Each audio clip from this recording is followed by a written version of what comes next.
Ayan mga lalabs, welcome to my channel. Ayan. Kilala niyo po ba ito? Ayan.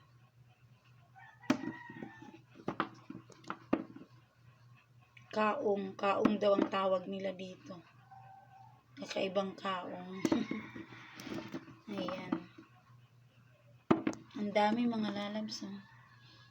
Masarap nito gawing minatamis. Ayan. First time ko makakita ng ganito. Sa personal ha. Ayan. Para siyang style pili, no? Pero yung pili maliliit lang dito. Ito kasi pabilog. Ayan o, pabilog siya. Yung pili, medyo mahaba konti na liit lang, hindi kalaki yan. Ang dami mga lalabs, no? Ang dami. Akala mo inyog na maliliit. Pero siya, kaong daw ang pangalan dito. Ang dami. Gawin ni sa muok na minatamis. Ito siya mga lalabs. Oh. Ayan siya. Oh.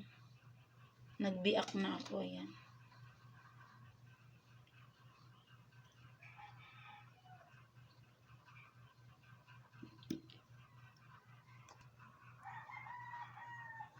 Ayan, ito siya. Yan yung laman niya. Matabang siya mga lalabs.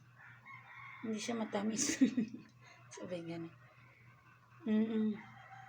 Yung talagang siguro ganyan lang siya. Kasi tinikman ko siya eh.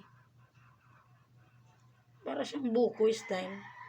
Pero mas diyamak masarap yung buko kasi malinamnam.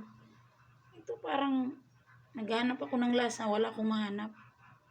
Kaya sabi ko masarap to yung minatamis. Matabang lang siya. Ngayon lang din ako nakakain ng ganito eh. Ayan o. Biniak ko siya.